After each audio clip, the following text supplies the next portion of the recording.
دوستو، دنیا کے دوسرے علاقوں کی طرح ہی یورپ پر بھی وقت کے ساتھ ساتھ بہت سارے خاندانوں نے حکومت کی ہے، اور آج کی اس ویڈیو میں ہم آپ لوگوں کے سامنے یورپ پر راج کرنے والے جس خاندان کی بات کریں گے اس کی گنتی یورپ کے اتہاس کے سب سے مشہور اور سب سے طاقتور خاندانوں میں کی جاتی ہے،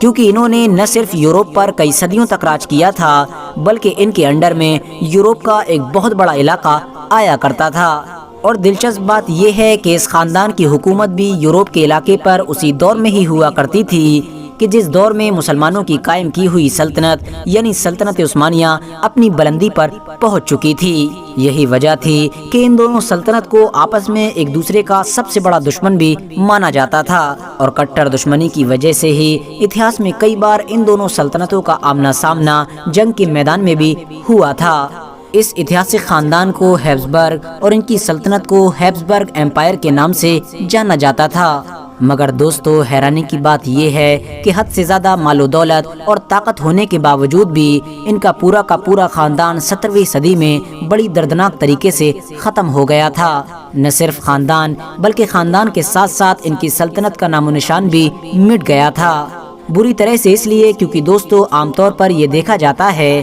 کہ اتہاس میں پائی جانے والی سلطنتیں اسی وقت ختم ہوتی ہیں کہ جب ان سلطنتوں کی فوجیں یا پھر بادشاہ کمزور پڑ جاتے ہیں، اور کمزور پڑنے کے ساتھ ساتھ دشمن سلطنتیں ان کے اوپر حملہ کر دیتی ہیں۔ بس یہی معاملہ کسی بھی سلطنت کو پوری طرح سے ہمیشہ کے لیے ختم کر دیتا ہے۔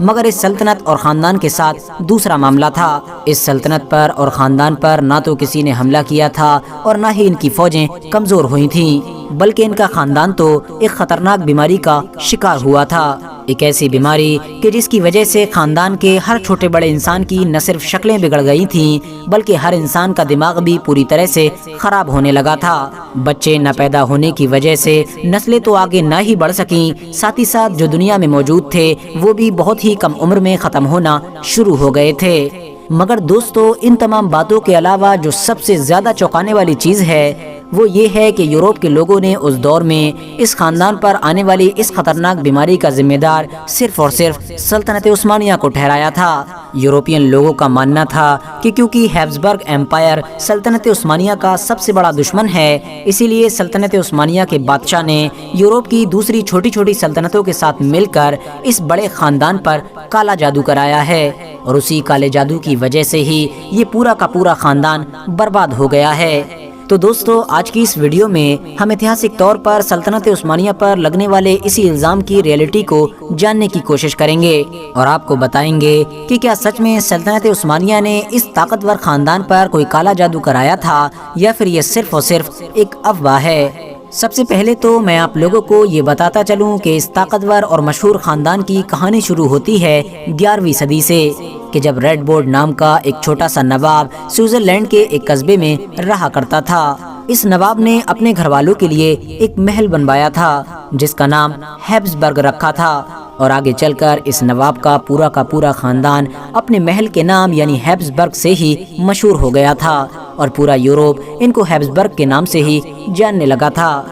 اس چھوٹے سے نواب کے خاندان نے یورپ میں نہ صرف بہت زیادہ شہرت حاصل کی تھی بلکہ آگے چل کر یورپ کے بہت سارے علاقوں پر بھی راج کیا تھا، جس میں بوہیمیا، ہنگری، کروشیا، اسپین، پرتگال اور اس جیسے بہت سارے علاقے شامل تھے۔ حیرانی کی بات یہ ہے کہ دوسرے خاندانوں کی طرح اس خاندان نے طاقت حاصل کرنے کے لیے جنگ کا طریقہ نہیں اپنایا، بلکہ ان لوگوں نے ایک دوسرا طریقہ یعنی شادی کو اپنا ہتھیار بنایا۔ اس خاندان کے لوگ اپنے لڑکوں کی شادیاں یورپ کے ایسے خاندانوں میں کیا کرتے تھے کہ جو یورپ کے طاقتور اور مشہور خاندان مانے جاتے تھے، اور شادیاں کر کے ہی ہیبسبرگ نام کے اس چھوٹے سے اور عام خاندان نے پہلے نواب سے وزیر، پھر وزیر سے بادشاہ اور اس کے بعد شہنشاہی تک کا سفر طے کر لیا۔ شروع میں تو اس خاندان کی سلطنت صرف اور صرف ہولی رومن ایمپائر کے علاقے پر ہی ہوا کرتی تھی، مگر پھر آگے چل کر اسی خاندان کے ہی ایک شہزادے فلپ نے اسپین کی اکلوتی شہزادی سے شادی کر کے اسپین کے علاقے کو بھی اپنے انڈر میں لے لیا تھا،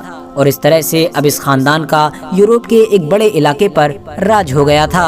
मगर दोस्तों अब धीरे धीरे इस खानदान के लोगों को ये डर भी सताने लगा था कि जिस तरह से उन लोगों ने अपने लड़कों की शादियां यूरोप के दूसरे शाही और ताकतवर खानदानों में करके यूरोप में ताकत हासिल कर ली है, ठीक उसी तरह से ही उनके खानदान की लड़कियों से शादी करके दूसरे खानदान भी उनसे ये ताकत छीन सकते हैं। बस इसी डर की वजह से ही 1506 ईस्वी में इस सल्तनत पर राज करने वाले एक बादशाह के जिसका नाम चार्ल्स V था, उसकी तरफ से ये कानून बनाया गया कि आज के बाद हमारे खानदान का कोई भी इंसान अपनी फैमिली से बाहर शादी नहीं करेगा। और अगले 200 सालों तक यानी अगली 9 नस्लों तक इस खानदान के लड़के अपनी बहन, भतीजी, भांजी और फुप्पी या इस जैसे और रिश्तेदारों से शादियां करते रहे थे। बस यही कानून ही इस खानदान के लिए सबसे बड़ी मुसीबत और सबसे बड़ी बर्बादी लेकर आया था। एक ऐसी बर्बादी कि जिसने इनके खानदान और इनकी सल्तनत का नाम हमारी दुनिया से हमेशा हमेशा के लिए मिटा दिया था। क्योंकि दोस्तों अपने ही सगे रिश्तेदारों में लगातार शादियां करने की वजह से अब इनके खानदान में कमजोर दिमाग और बिगड़ी हुई शक्ल के बच्चे पैदा होना शुरू हो चुके थे। आगे की तरफ हद से ज्यादा निकला हुआ जबड़ा इनके खानदान की निशानी बन चुका था। इनके खानदान में अब कोई भी ऐसा नहीं रह गया था कि जिसका दिमाग पूरी तरह से अच्छा हो या फिर जिसके मुंह का जबड़ा आगे की तरफ हद से ज्यादा निकला हुआ ना हो। हैब्सबर्ग खानदान के लोगों ने और इसके अलावा यूरोप के उन लोगों ने कि जो इस खानदान को बहुत ज्यादा पसंद किया करते थे, इस बीमारी का जिम्मेदार सिर्फ और सिर्फ काले जादू को बताया। क्योंकि दोस्तों उस दौर में काला जादू पूरे के पूरे यूरोप में बहुत ज्यादा मशहूर हो चुका था। हर तरफ काले जादू का डर फैला रहता था। उस दौर में काले जादू का यूरोप में कितना ज्यादा डर था, इस बात का अंदाजा आप लोग इस बात से भी लगा सकते हैं कि बेशुमार यूरोप की बेगुनाह लड़कियों को सिर्फ इसलिए जलाकर मार दिया गया था क्योंकि उनके ऊपर लोगों को ये शक था कि शायद ये काला जादू करती हैं या फिर करवाती हैं। इसीलिए उस दौर के लोगों ने ये दावा किया कि यूरोप के वो छोटे छोटे खानदान के जो हैब्सबर्ग से जलते हैं, उन लोगों ने उस दौर की सबसे बड़ी ताकत यानी सल्तनत उस्मानिया के साथ मिलकर